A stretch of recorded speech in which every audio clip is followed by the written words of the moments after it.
iPhones, umbrellas, shoes, these are just some of the common items that make up the $505 billion worth of goods that are made here in China and are imported here to the United States.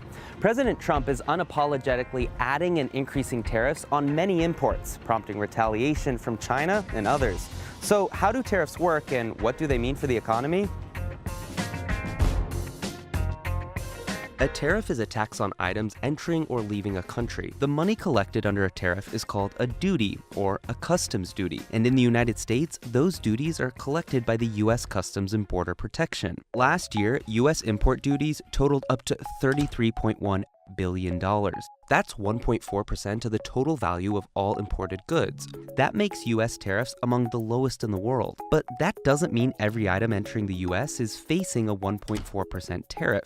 There's a huge range. Some items aren't taxed at all, while others, like shoes, are taxed at around 11%. And upping that 11% to something like 25 or 30% can cost the makers of these products a lot, especially when you consider that 98% of shoes sold in the US are made overseas.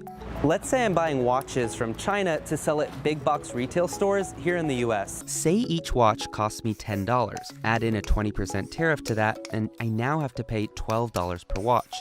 $2 doesn't sound like much, but if my order is 15,000 watches, my total cost has now gone from $150,000 to $180,000. That 20% tariffs on watches cost me an unexpected $30,000 on goods.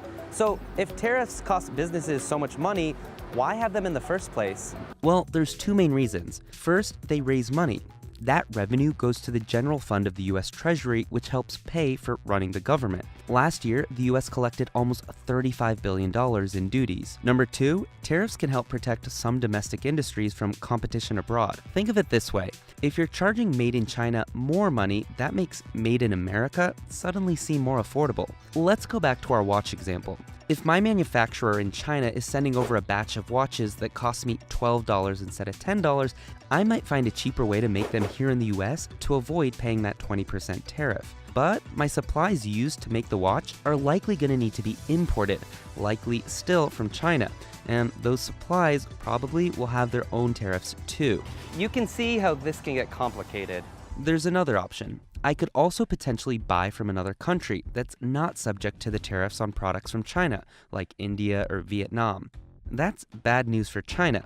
But it's not just China that Trump has been after. When the US president introduced billions of dollars in new tariffs, countries like Canada and Mexico, as well as the European Union, were quick to react and retaliate. So why is he kicking up the controversy with America's biggest allies? Trump says he wants to dramatically reduce the US's trade deficit with other countries. A trade deficit is the amount by which a country's imports exceed the value of its exports. Trump is hoping that by introducing drastic tariffs, it will reduce the size of the US's trade deficit, and he's particularly focused on China. The US-China trade deficit is estimated to be $370 billion.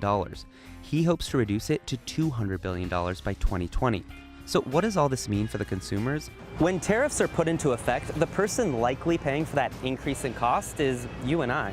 A number of American companies have said increased tariffs will hurt their businesses, and ultimately they'll have to increase prices for consumers. In the weeks following Trump's announcement, prices went up on items ranging from a can of Coke to toilet paper and kitchen towels. And some companies like Kimberly-Clark, which makes Huggies and Kleenex, have even lowered their annual forecast. And the tariffs could badly hurt Chinese companies and their products too. Some of the largest items that the US is shipping to China include things like soybeans, aircraft, and electrical machinery. So when China retaliated by announcing a 25% tariff on US-made airplanes, that was a direct hit to Boeing, and the company's stock price fell on the news. Boeing is selling planes to China Southern Airlines Group, which plans to buy more than 300 aircraft in the next 3 years. So with higher tariffs on US planes, it could buy a larger share of airplanes from, say, France's Airbus instead. The vast majority of economists surveyed by a Reuters poll said that import tariffs would do more harm to the US economy than good. Yet, like most things with President Trump, he's standing his ground as governments, companies, and consumers scramble to see what's next.